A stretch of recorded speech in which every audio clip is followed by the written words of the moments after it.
Traders diary में स्वागत है आपका। नमस्कार, मैं हूं आशीष चतुर्वेदी और नमस्कार, मैं हूं आपके साथ कुशल गुप्ता। कारोबारी हफ्ते का है आखिरी दिन और बाजारों से बेहतरीन संकेत देखने को मिल रहे हैं, खासकर अमेरिकी बाजारों की आशीष हम बात करें तो इनफैक्ट पहली बार ऐसा हुआ है कि 10 जून के बाद आपको डाउ जोन्स लगभग 32,000 का जो आंकड़ा है उसको ऊपर जाता हुआ नजर आया। यूरोपियन मार्केट से थोड़े से मिले जुले संकेत देखने को मिले थे, बट लार्जली नैस्डैक का भी चार्ट स्ट्रक्चर देखिए तो बेहतरीन तेजी यहां पर भी देखने को मिली और ऑलमोस्ट दिन के हाई पॉइंट पर दोनों ही अमेरिकी इंडाइसेस डाउ जोन्स और नैस्डैक यहां पर बंद होते हुए दिख रहे हैं। तो पॉजिटिव संकेत तो वहां से आ ही रहे हैं, साथ ही एफआईएस की जो खरीदारी है वो लगातार होती हुई दिख रही है। इनफैक्ट पिछले 2 दिनों से, इनफैक्ट मैं कहूंगा 3 दिनों से यहां पर एफआईएस की तरफ से लगातार खरीदारी का रुझान है। 1800 करोड़ रुपए की कैश मार्केट में कल लगभग यहां पर खरीदारी आती हुई दिखी थी, तो एफआईएस की तरफ से पॉजिटिव संकेत है। कच्चा तेल भी कल आप देखिए ऑलमोस्ट इंट्राडे में 5.5% तक लुढ़कता हुआ नजर आया था, तो वो कहीं ना कहीं डेफिनेटली भारतीय कारोबार के लिए पॉजिटिव है और अभी आप देखिए ऑलमोस्ट 105 के लेवल्स पर वापस जाता हुआ दिख रहा है। बट कल जिस तरह की गिरावट आई थी उससे कहीं ना कहीं संकेत यही लग रहे हैं कि बाजार जो है आज बेहतरीन तेजी दिखाने को तैयार है। बेहतरीन तेजी दिखाने के लिए बाजार पूरे हफ्ते से ही तैयार है। लगातार तेजी आपको देखने को मिल रही है। बहुत चुनिंदा स्टॉक ऐसे जो वीकनेस दिखा रहे हैं, नहीं तो क्या ब्रेकआउट्स आ रहे हैं दिन के दौरान। देखिए वायदा बाजार के हैवीवेट स्टॉक जो है 5% ऐसे चुटकियों में भाग जाते, पता ही नहीं चलता। अब फिलहाल वैसा यूफोरिया दोबारा बाजार में लौट रहा है कि कोई भी ब्रेकआउट को 2 मिनट भी देखो तो वो बहुत तेजी से आपके हाथ से निकल जाएगा। बढ़िया मोमेंटम है, स्टॉक स्पेसिफिक एक्शन भरपूर है और लगभग सभी इंडाइसेस इस तेजी में जिस प्रकार से निश्चित स्तर से जो शानदार रिकवरी आई है 16,600 के आसपास अब हम फिलहाल पहुंच चुके हैं। हो सकता है कि 16,800 तक का भी जो स्तर है बहुत जल्द आपको निफ्टी दिखाए। तो यहाँ पर तेजी अच्छी है, स्टॉक्स पार्टिसिपेट कर रहे हैं। बड़ा सवाल यही है कि तेजी वाले बाजार में भी क्या शॉर्ट कॉल्स मिल रहे हैं तो कौन से हैं, आप बताइए। बिल्कुल आशीष, तो यहाँ पर फोकस रहेगा। काफ़ी सारे मेजॉरिटी स्टॉक्स तो खरीदारी के ही हैं, पर कच्चा तेल पे जो इम्पैक्ट है हो सकता है कुछ शॉर्ट कॉल्स वहाँ से भी निकल कर आए। तो पारी की शुरुआत कर लेते हैं। सबसे पहले कैश सेगमेंट में जो स्टॉक्स मैंने चुना है मैं बता देता हूँ। यहाँ पर ऑटो एंसिलरी स्पेस अगेन लगातार फोकस हमारा बना हुआ है और गैब्रियल इंडिया इस पर फोकस करना है आज के लिए। आप देखिए यहाँ पर अगर आप 1 मंथ का चार्ट में देख रहा था तो 116-117 के लेवल्स पर ये चलना शुरू हुआ था। आप देखिए ऑलमोस्ट 138 के आसपास अब ये पहुंचते हुए नजर आ रहे हैं। शॉकर जो बनाते हैं 2 व्हीलर्स और साथ ही पैसेंजर व्हीकल्स के लिए, यहाँ पर ये काफ़ी बड़ी पकड़ गैब्रियल इंडिया की है। और वैसे भी कोई भी आप चाहे ऑटो एंसिलरी चुन लीजिए, यहाँ पर बेहतरीन तेजी आपको देखने को मिल रही है। तो डेफिनेटली मुझे लग रहा है कि आज यहाँ पर आपको खरीदारी करके चलनी चाहिए 142 रुपए के लक्ष्य के लिए। इनफैक्ट कल मैं जब 1 बजे का लिंक भी कर रहा था तो जो छोटे मझौले शेयर हैं, स्मॉल कैप, मिड कैप, यहाँ पर भी लगातार 3 दिनों से बेहतरीन तेजी के संकेत आपको आते हुए दिख रहे हैं और काफ़ी सारे काउंटर्स ऐसे हैं जो 15-15, 16% तक भी चलते हुए नजर आ रहे हैं। तो उस वजह से गैब्रियल इंडिया यहाँ पर ये स्पेस बजिंग है, तो मुझे लग रहा है कि आज ये अच्छा चल सकता है। 142 के टारगेट के लिए खरीदारी करनी है, 132 रुपए आपको स्टॉप लॉस लगाना है। आशीष, आपने कौन से स्टॉक के साथ शुरुआत की है? देखिए स्टॉक के साथ शुरुआत कर रहा हूँ MSTC स्टॉक के ऊपर आपको खास नजर रखनी चाहिए। अच्छा, ना ऑटो से लेना देना ना ऑटो एंसिलरी से, लेकिन ऑटो स्क्रैपेज की जब बात आती है तो ऑटो से कहीं ज़्यादा तेज़ी दिखाता है ये स्टॉक MSTC। कोई नाम नहीं ले रहा, सब भूल चुके हैं। अचानक से पता नहीं क्या होगा कि ऑटो स्क्रैपिंग पॉलिसी की वगैरह कहीं बातें ही नहीं हो रही है। स्टॉक में कल के दिन में आया स्पर्ट। कल का इंट्राडे चार्ट आपकी स्क्रीन पर फिलहाल लेकर सामने आते हैं। आप देखेंगे थोड़ी बहुत तेज़ी आई और तेज़ी जो कल के सत्र में आई है ना, खास है। बहुत दिनों के बाद यहाँ पर खरीदारी आई है, तो हो सकता है कि आगे जाकर फिर से कुछ दिनों में हम ऑटो स्क्रैपेज पॉलिसी वगैरह ये सब चीज़ें सुने और ऐसे में स्टॉक भागेगा। लेकिन इससे पहले हर बार की तरह ट्रेडर्स डायरी में हम पहले से तैयारी कर लेते, तो 247 का लगाइए बहुत ही टाइट स्टॉप लॉस और कर लीजिए खरीदारी। दोबारा से मोमेंटम में आ रहा है, हो सकता है कि सुर्खियां बनाएगा MSTC, खरीदारी करके चल सकते हैं। 250 के आसपास फिलहाल मिल रहा है। बहुत ट्रेडिंग अपॉर्चुनिटी छोटे टर्म के बताता हूँ 260, और अगर जैसा हम अज्यूम करके चल रहे हैं कि खबरें आएंगी ऑटो स्क्रैपेज को लेकर, चार्ट देख के जो मुझे लग रहा है, तो ऐसे में तो 270-275 के लक्ष्य आपको बड़ी आसानी से मिलेंगे। फिलहाल सेफर साइड ट्रेडिंग पोजीशंस 260 रुपए के लक्ष्य के लिए MSTC में खरीदारी करके चल सकते हैं। अच्छी तेजी यहाँ पर देखने को मिलेगी। लिस्ट को आगे बढ़ाते हैं। अगली जो हमारी कैटेगरी है वो है फ्यूचर्स की, और फ्यूचर्स में एक ऐसी कैटेगरी है जिसकी बहुत जमकर पिटाई हुई। पूरा सेक्टर है डायग्नोस्टिक स्पेस का। आप देखिए कि कोविड काल इनके लिए काफ़ी बढ़िया था, एक तरफा इन स्टॉक्स में तेज़ी देखने को मिली थी। अब ऐसा है कि अभी भी इनकी कोई बात नहीं कर रहा, पूछ नहीं रहा, ऐसे जैसे इनका कारोबार पूरी तरीके से ख़त्म हो गया हो। स्टॉक में फिलहाल अगर आप देखें तो रिवर्सल के जो संकेत हैं सामने आ रहे हैं, पूरी तरीके से पुख्ता नहीं है, लेकिन ऐसा लग रहा है कि स्टॉक अब प्रयास कर रहा है कि निश्चित तौर पर बेस बना चुका है, अब यहाँ से धीरे धीरे आगे बढ़ेगा। तो आप यहाँ पर ट्रेडिंग पोजीशन ले सकते हैं और मैं मान रहा हूँ कि जो करंट मार्केट प्राइस है इससे आराम से आपको 50 रुपये तक की अपसाइड देखने को मिल सकती है। यानी रिस्क रिवॉर्ड के लिहाज से भी अगर डिसिप्लिन ट्रेडर है तो बैलेंस है, क्योंकि 1525 पे स्टॉक मिल रहा है, आप 1500 रुपये का लगा लीजिए स्टॉप लॉस, यानी डाउन साइड है केवल 25 रुपये की और बढ़ता है तो 1575 1600 रुपये तक की जो स्तर है ये स्टॉक दिखाएगा। बेहतरीन रिस्क रिवॉर्ड वाला स्टॉक है मेट्रोपोलिस, फ्यूचर्स में करेंगे खरीदारी। बिल्कुल, तो मेट्रोपोलिस इसके फ्यूचर्स में खरीदारी करने की राय है आशीष की तरफ से। चलिए मेरी तरफ से फ्यूचर्स कैटेगरी में मेटल स्पेस से टाटा स्टील, ये स्टॉक पसंद आ रहा है। आप देखिए अमेरिकी बाजारों में कल शानदार तेजी हुई और अच्छा मोमेंटम ऑलरेडी 2-3 दिनों से बना हुआ है, तो उसका तो कोरिलेशन है ही। साथ ही यहाँ पर जो इनका Dow Jones iron and steel index है वहाँ पर भी अच्छी तेजी हमें बनती हुई दिखी, तो उस वजह से मुझे लग रहा है कि आज मेटल स्पेस मोमेंटम में आ सकते हैं, खासकर जो स्टील बेस्ड स्टॉक्स है। उस वजह से टाटा स्टील यहाँ पर खरीदारी करने की राय है। 962 ये आपका आज के लिए टारगेट बनना चाहिए, 923 रुपये आपको स्टॉप लॉस लगाना है। चलिए ऑप्शंस कैटेगरी की तरफ बढ़ते हैं और यहाँ पर आईटी काउंटर परसिस्टेंट सिस्टम्स, लगातार मिड कैप आईटी काउंटर्स आप देखिए हमारे फोकस में बने हुए हैं और बेहतरीन तेजी लगातार हमें पिछले 2-3 दिनों से इस स्पेस में आती हुई नजर आ रही है। और जो नंबर्स आए हैं परसिस्टेंट सिस्टम के पोस्ट मार्केट्स वो काफ़ी ज़्यादा शानदार रहे हैं। इनफैक्ट डॉलर आए मैं देख रहा था 24.15 करोड़ पर आई है, हमारा अनुमान 23.7 का था। यही नहीं, कंपनी की मार्जिन्स ये बहुत ही सरप्राइजिंग था, 14% से बढ़कर 14.3% पे आए हैं, हमारा अनुमान 13.5% का था। तो 50 बेसिस पॉइंट्स घटने का अनुमान था, उसके मुकाबले 30 बेसिस पॉइंट्स यहाँ पर मार्जिन्स बढ़कर आते हुए दिख रहे हैं। और कंपनी का मुनाफा भी 212 करोड़ पर आया है, पिछले क्वार्टर के मुकाबले 5.5% की बढ़त रही है। तो ओवरऑल नंबर्स हर एक फ्रंट पर कंपनी ने अच्छा प्रदर्शन किया है और इस वजह से इसका जो कॉल ऑप्शन है 105 रुपये पे मिल रहा है आपको, 3550 रुपये एट द मनी के आसपास यहाँ पर ये इसकी प्राइसिंग है। 125 रुपये के टारगेट के लिए आज के लिए खरीदारी कीजिए। 95 रुपीज़ आपको परसिस्टेंट सिस्टम्स के ऑप्शंस में स्टॉप लॉस लगाकर चलना। तो यहाँ पर परसिस्टेंट सिस्टम ये स्टॉक है जहाँ पर आपको नजर रखनी चाहिए। ऑप्शंस के माध्यम से स्टॉक बताता हूँ जो थोड़े दिन पहले भी आपको मैंने खरीदारी करने की राय दी थी बेहतरीन ब्रेकआउट के साथ, वो है श्रीराम ट्रांसपोर्ट फाइनेंस। कल के सत्र में देखें तो 4% का बड़ा मूव आ गया है, चार्ट्स पर ब्रेकआउट और जो प्रीवियस स्विंग हाइज हैं स्टॉक ने तोड़ हैं, तो कंटिन्यूएशन मूव आपको देखने को मिल सकता है। और फिलहाल SGX निफ्टी भी अगर आप देखें तो करीब करीब 40 अंकों की बढ़त आपको दिखा रहा है, तो खरीदारी करने में कंफर्ट है। लेकिन क्योंकि स्टॉक अगर आप देखें तो लगातार काफ़ी दिनों से हायर हाइज के फॉर्मेशन में है, जो कि दिखाता है कि ट्रेंड मजबूत है और ऊपर की तरफ का है। लेकिन जब स्टॉक ज़्यादा चल जाए तो थोड़ा सा खरीदारी करने का कंफर्ट भी घट जाता है, क्योंकि किसी भी दिन आप देखिए कि जिन्होंने निश्चित तौर पर एंट्री की वो कभी ना कभी तो बेचेंगे, उनके मन में लालच आना शुरू हो चुका है। तो ये एक प्रॉफिट बुकिंग का ओवरहैंग जो है ऐसे स्टॉक्स में बना रहता है। लेकिन ट्रेंड इतना मजबूत है कि गिरावट भी आएगी तो टिक नहीं पाएगी। निश्चित तौर पर खरीदारी करने के लिए, अक्यूमुलेट करने के लिए काफ़ी स्ट्रॉन्ग हैंड्स वेट कर रहे हैं। तो श्रीराम ट्रांसपोर्ट फाइनेंस यहाँ पर कॉल ऑप्शन के माध्यम से आप अब रणनीति बनाकर चल सकते हैं। लेकिन क्योंकि अब ये आखिरी हफ्ता है एक्सपायरी का, तो जो ऑप्शंस के प्रीमियम है बहुत तेज़ी से इरोड होंगे। तो ओवरनाइट पोजीशंस और ख़ासतौर पर मैं बताऊं तो वीकेंड पर आप पोजीशंस, कॉल ऑप्शंस या नेकेड पोजीशन जो है ना लेके जाएं, और अगर लेके जाना ही चाहते, कन्विक्शन काफ़ी ज़्यादा है, तो ऊपर की तरफ का एक कॉल बेच दें, तो एटलीस्ट आपका जो टाइम वैल्यू लॉस है वो ऑफसेट होते हुए नजर आएगी। फिलहाल के लिए अगर आप इंट्राडे पोजीशंस बना रहे हैं, बहुत छोटे लक्ष्य के लिए आपको बता रहा हूँ कि श्रीराम ट्रांसपोर्ट फाइनेंस 1460 रुपये की जो कॉल है इसमें आप कर लीजिए खरीदारी। और दिन के दौरान छोटा भी मूव हमें मिलता है, जो कॉल की क्लोजिंग कल 26 रुपये के आसपास है, लगभग इसी के भाव पर आपको मिल जाएगी। यहाँ पर 34 रुपये तक के लक्ष्य आपको देखने को मिल सकते हैं। स्टॉप लॉस लगाएंगे 21 रुपये का, यहाँ पर खरीदारी करेंगे, लेकिन ओवरनाइट पोजीशन से थोड़ा सा बचना चाहिए।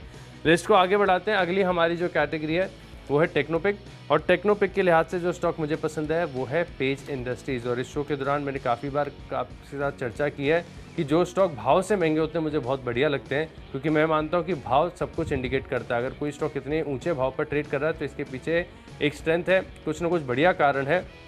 तो इसके भाव से घबराइए नहीं और ख़रीदारी कीजिए। ट्रेडिंग अपॉर्चुनिटी मुझे फिलहाल नज़र आ रही है। देखिए स्टॉक अभी ब्रेकआउट के लेवल पर है नहीं, स्ट्रक्चर बहुत बढ़िया है, लेकिन जो ऑल टाइम हाई है 46,663 के आसपास का, एक बार इसके ऊपर की क्लोजिंग हमें मिल जाती है तब तो जो स्टॉक है ऑल टाइम हाई लेवल पर आ जाएगा और फिर ऊपर की तरफ काफ़ी ज़्यादा अपसाइड देखने को मिल सकती है। लेकिन फिलहाल के लिए एक छोटी सी ट्रेडिंग बेट ले लीजिए 45,000 के स्टॉप लॉस के साथ। 46,663 रुपये के लक्ष्य के लिए पार कर गया तो दोबारा टारगेट्स को रिव्यू करेंगे, लेकिन तब तक के लिए ऑल टाइम हाई का जो लेवल है उसके लक्ष्य के लिए आप पेज इंडस्ट्रीज में करेंगे खरीदारी।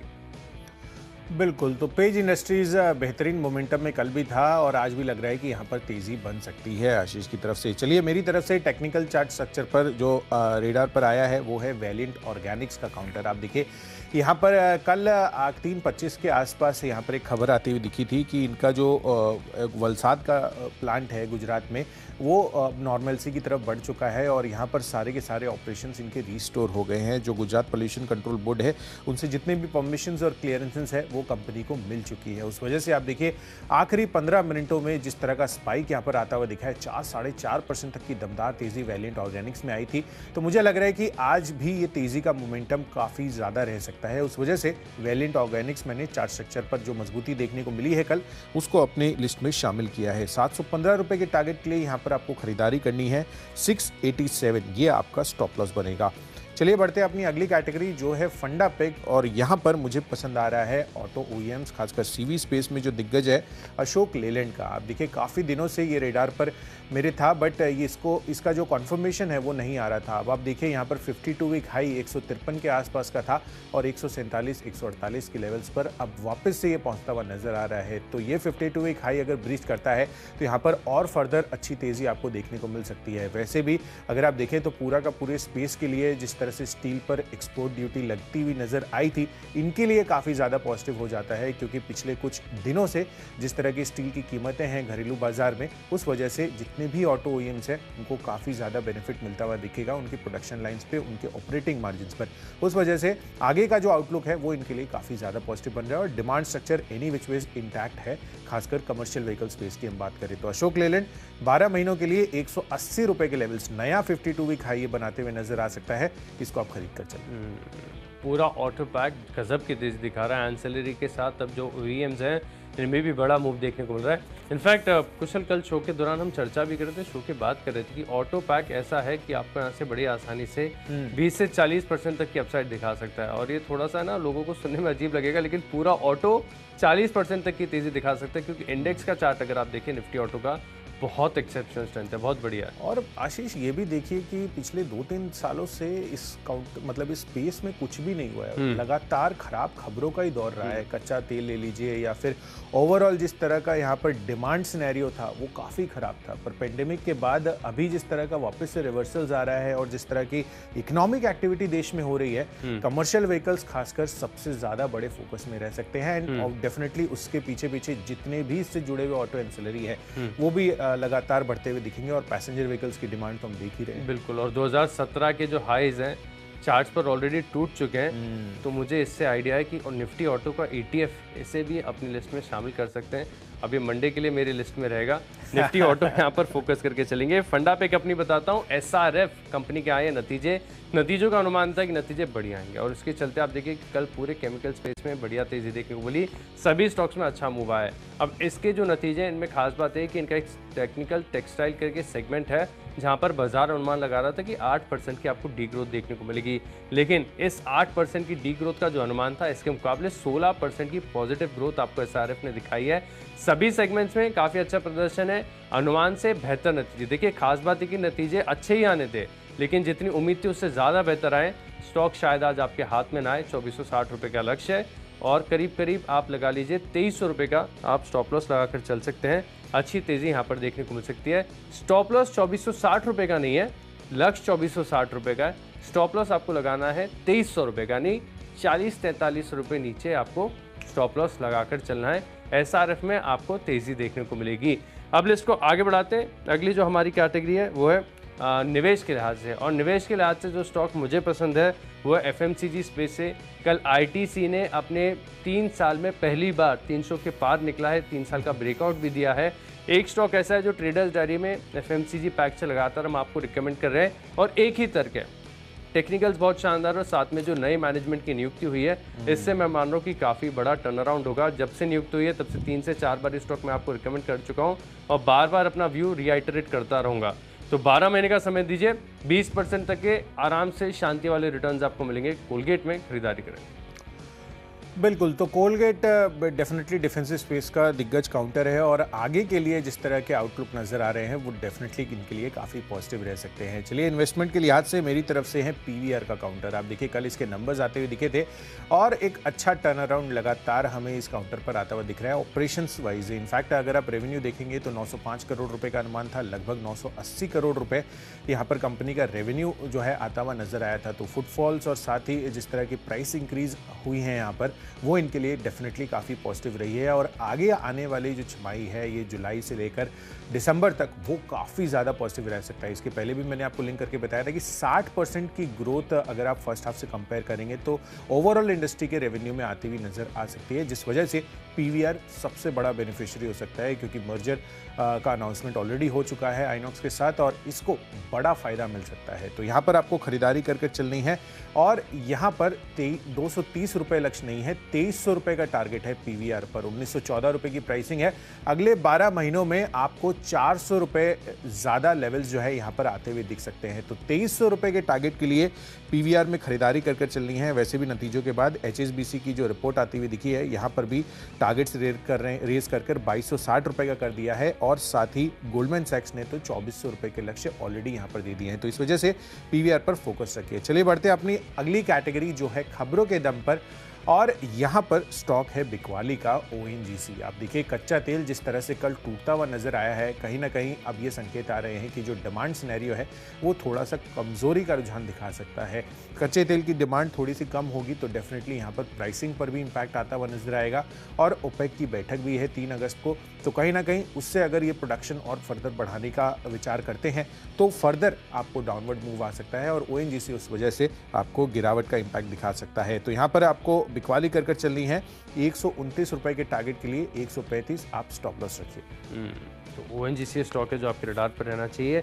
और खबरों के लिहाज से जो स्टॉक मुझे पसंद है वो है जीएसएफसी। यहाँ पर अगर आप देखें तो कंपनी के नतीजे काफ़ी स्ट्रॉन्ग है और स्पेस भी काफ़ी बजिंग है, जिसके चलते मैं मान रहा हूँ कि स्टॉक आपको बढ़िया तेजी और इनफैक्ट इंट्राडे के अगेंस्ट दिखा सकता है। 142 के करीब की क्लोजिंग, 143 के आप समझ लीजिए राउंड फिगर, 147 रुपये तक जीएसएफसी जा सकता है। और सिमिलरली क्योंकि सिर्फ इंट्राडे के लिए कॉल है तो 2-3 रुपये अपनी कॉस्ट से नीचे आप स्टॉप लॉस लगा लें और धीरे धीरे अपने पोजीशंस को ट्रेल करें। हो सकता है कि आप बड़ा मूव भी इस स्टॉक में आपको देखने को मिले। जीएसएफसी और ओएनजीसी ये 2 स्टॉक हैं जो खबरों के लिहाज से आपके रडार पर रहने चाहिए। तो चलिए खबरों के लिहाज से स्टॉक्स तो कर लिए डिस्कस, बची हमारी आखिरी कैटेगरी और 6 स्टॉक माय चॉइस। लिस्ट को आगे बढ़ाते हैं। अगली हमारी जो कैटेगरी है वो है माय चॉइस और माय चॉइस में देखिए पहला स्टॉक है मेरी लिस्ट में सियाराम सिल्क मिल्स। यहाँ पर आपको करनी है खरीदारी। बहुत निश्चित तरह से आपको याद होगा कि एसआईपी स्टॉक के तौर पर हमने आपको स्टॉक सजेस्ट किया था, वहाँ से एक तरफा तेजी स्टॉक ने दिखाई है। अब खास बात है कि दोबारा टेक्सटाइल स्पेस के चुनिंदा स्टॉक्स आपके रडार पर आ रहे हैं। पेज इंडस्ट्रीज देखिए, कोइंसिडेंस ऐसा ये भी लिस्ट में है मेरे। सियाराम सिल्क मिल्स ये भी टेक्सटाइल स्पेस से जुड़ा हुआ और अच्छी कंपनी, खरीदारी करके चल सकते हैं। कल के सत्र में 5% के बड़े मूव के साथ एक छोटे से ब्रेकआउट का कंफर्मेशन हुआ है, तो मैं मान रहा हूँ कि थोड़ी सी अपसाइड है यहाँ पर। 570 रुपये का लक्ष्य है, 555 के आसपास की क्लोजिंग है। आप 548 रुपये का लगा लीजिए स्टॉप लॉस और बढ़िया तेजी यहाँ पर देखने को मिल सकती है। एक और सरकारी कंपनी जो मेरे रडार पर है वो है इंजीनियर्स इंडिया। यहाँ पर भी आप खरीदारी करके चल सकते हैं। स्टॉक में कोई भी फैंसी नहीं है, कोई भी इसकी बात नहीं करता, कभी भी आपको रडार पर दिखेगा नहीं किसी के, लेकिन मैं मान रहा हूँ कि पिछले 2 से 3 दिनों में यहाँ पर कुछ एक्यूमुलेशन देखा जा रहा है, जिसके चलते मैं मान रहा हूँ कि यहाँ पर आपको अपसाइड देखने को मिलेगी। कल वैसे भी बड़ा मूव आ चुका है, लेकिन जिस प्रकार का पोटेंशियल चार्ट पर नजर आता है, 71 रुपये का लक्ष्य है और करीब 64 रुपये 75 पैसे का आप लगा सकते हैं स्टॉप लॉस। और आखिरी स्टॉक है मेरी लिस्ट में राजरतन ग्लोबल वायर। यहाँ पर भी ट्रेडिंग अपॉर्चुनिटी है और इसको शामिल करने का तर्क है कि कंपनी के नतीजे हैं और नतीजे अगर आप देखें तो मार्जिन स्टेबल है, बाकी हर लिहाज से नतीजे काफ़ी शानदार नजर आ रहे हैं। तो 825 यानी 850 की जो क्लोजिंग है, आप 25 रुपये नीचे का जो है स्टॉप लॉस लगाकर चल सकते हैं। और ये स्टॉक अगर तेज़ी दिखाता है, नतीजों पर बढ़िया रिएक्ट करता है, तो 900 या 900 के पार जाने के लिए तैयार हो रहा है, तो इंट्राडे के लिए यहाँ पर भी खरीदारी करेंगे। बिल्कुल, तो चलिए राजरतन ग्लोबल वायर्स नतीजों के आधार पर यहाँ पर दमदार तेजी आज के सत्र में बनती हुई नजर आ सकती है। चलिए माय चॉइस कैटेगरी में पहला कॉल है मेरा जेएसपीएल पर, जहाँ पर खरीदारी करने की राय है। टाटा स्टील के साथ साथ मुझे लग रहा है कि जेएसपीएल में भी आज तेजी आ सकती है। तर्क सिमिलर है, 371 रुपये के टारगेट के लिए यहाँ पर खरीदारी करनी है। ₹357 ये आपका 4 रुपए नीचे स्टॉप लॉस बनना चाहिए। इनफैक्ट दूसरा कॉल है मेरा बायोकॉन पर, जहां पर आपको बिकवाली करने की राय है। हेडलाइंस में भी बता रहे थे कि जो 3 आपत्तियां जारी हुई हैं वो कंपनी के लिए नेगेटिव रह सकती है आज के लिए। तो ₹321 के टारगेट के लिए 331 की क्लोजिंग है, यहाँ पर बिकवाली कर चलिए। ₹335 हायर साइड पर आपको स्टॉप लॉस रखना है। और आखिरी कॉल है बाजार का दिग्गज L&T कैपिटल गुड स्पेस में आपको डेफिनेटली खरीदारी कर चलनी चाहिए। कल के सत्र में भी हमने देखा तो शानदार बज वहां पर आता हुआ दिखा था। कोई भी स्टॉक उठा लीजिए, एबीबी इंडिया ऑलमोस्ट 10% तक की तेजी आई, सीमेंस आपकी लिस्ट वहां में पर आती हुई नजर आई थी। सीमेंस आप देखिए, क्यूमेंस मेरी लिस्ट में था। तो कमेंट्स आपकी लिस्ट में था, सीमेंस हमारे फोकस में है। थर्मेक्स भी हमने कितनी बारी दिया हुआ है काउंटर्स पे। इनफैक्ट अभी ऐसा नहीं है कि हाल फिलहाल हमने दिया है, बट लार्जली थर्मेक्स भी हमारी लिस्ट में आता हुआ नजर आया था। तो डेफिनेटली यहाँ पर इस वजह से आपको फोकस रखना चाहिए। कैपिटल गुड स्पेस लगातार तेजी दिखा रहा है और कल के सत्र में भी यहाँ पर बेहतरीन तेजी हमें देखने को मिली थी। तो L&T उस वजह से आपको खरीदारी करनी है। अच्छी रिपोर्ट्स भी आती हुई दिख रही है। बैंक ऑफ अमेरिका मान के चल रहा है कि जो कंपनी की ROEs है वो अब प्री पैंडेमिक लेवल्स पर आते हुए नजर आ रहे हैं और लगभग ₹1850 के टारगेट्स वो भी बताते हुए दिख रहे हैं। तो ₹1810 आज के लिए टारगेट बनाइए। 1740 आपको यहाँ पर स्टॉप लॉस लगाकर चलना है। तो कैपिटल गुड्स के स्टॉक्स अपने रडार पर रखें। और सीमेंस और क्यूमेंस दोनों हमारी लिस्ट में काफी रहे हैं और दोनों में शायद सीमेंस का तो मैं श्योर नहीं हूँ, लेकिन क्यूमेंस में तो ऑल टाइम हाई ब्रेकआउट हुआ है। कल 5% की तेजी आई है। दोनों चार्ट्स काफी बढ़िया हैं। तो चलिए, जो स्टॉक्स हैं इनकी लिस्ट हो गई पूरी, लेकिन अगर आपने कोई भी स्टॉक या कोई भी लेवल मिस कर दिया है तो पहले जल्दी से देख लेते हैं रिकैप। कैश का स्टॉक है मेरी लिस्ट में MSTC, मेट्रोपोलिस के फ्यूचर्स में करेंगे खरीदारी और श्रीराम ट्रांसपोर्ट, यहाँ पर भी ₹1460 की कॉल ऑप्शन खरीदेंगे। टेक्निकली बढ़िया लग रहा है पेज इंडस्ट्रीज और नतीजाएं बढ़िया है SRF के। निवेश के लिहाज से खरीदना है कोलपाल और GSFC में भी नतीजों का असर देखने को मिलेगा। सियाराम सिल्क मिल्स में आएगी तेजी, इंजीनियर्स इंडिया में करें खरीदारी और राज रतन ग्लोबल वायर ये अपने नतीजों पर रिएक्ट करेगा। इन 10 स्टॉक्स में मेरा कन्विक्शन सबसे ज़्यादा है सियाराम सिल्क मिल। टेक्सटाइल स्पेस में दोबारा बस है। कल के सत्र में 5% की तेजी आई है। 570 के लक्ष्य के लिए करेंगे खरीदारी। चलिए, मेरी तरफ से कैश स्पेस में auto ancillary space Gabriel India ये काफ़ी पसंद आ रहा है। बेहतरीन चार्ट स्ट्रक्चर बन रहा है, पिछले 1 महीने का चार्ट देखेंगे तो। साथ ही टाटा स्टील मेटल स्पेस आज फोकस में रह सकता है, खासकर स्टील काउंटर्स मुझे लग रहा है तेजी दिखा सकते हैं। इनफैक्ट ऑप्शंस कैटेगरी में परसिस्टेंट सिस्टम्स के जो नतीजे आए हैं आप उस वजह से इसमें कॉल ऑप्शन खरीद कर चल सकते हैं। टेक्नोपिक के लिहाज से वैलेंट ऑर्गेनिक्स पसंद आ रहा है और साथ ही अशोक लेलैंड लंबी अवधि के लिए आप निवेश कर चल सकते हैं। इनफैक्ट इन्वेस्टमेंट पिक मेरी तरफ से है PVR। यहाँ पर कल जो जिस तरह के नतीजे आए हैं, पॉजिटिव ब्रोकरेज रिपोर्ट्स भी आती हुई दिख रही है। अगले 1 साल में ₹2300 के लक्ष्य देखने को मिल सकते हैं। और खबरों के दम पर ONGC कच्चे तेल में जो गिरावट हुई थी कल ओवरनाइट, यहाँ पर उस वजह से बिकवाली कर चलिए। और साथ ही माई चॉइस कैटेगरी में GSPL में खरीदारी करनी है, पर बायोकॉन में बिकवाली कर चलिए। और कैपिटल गुड स्पेस L&T ये काफ़ी बड़े फोकस में बन रहा है। और आज के लिए मेरा बेस्ट पिक है परसिस्टेंट सिस्टम्स। बेहतरीन नतीजे हर एक पैरामीटर पर आते हुए दिख रहे हैं और मिड कैप IT काउंटर्स वैसे भी बजिंग है। तो चलिए, सभी स्टॉक्स और उनके लेवल्स का तो हमने रिकैप कर दिया है, पर आज है कारोबारी हफ्ते का आखिरी दिन। अमेरिकी बाजारों से बेहतरीन संकेत मिल रहे हैं और हमारी जो टी शर्ट का कलर है, हमें लग रहा है कि यहाँ पर बेहतरीन तेजी आज के लिए बन सकती है। पर सभी संकेत क्या कहते हैं और किस तरह से लेवल्स आज आपको डिफाइन करनी चाहिए मार्केट्स के लिए,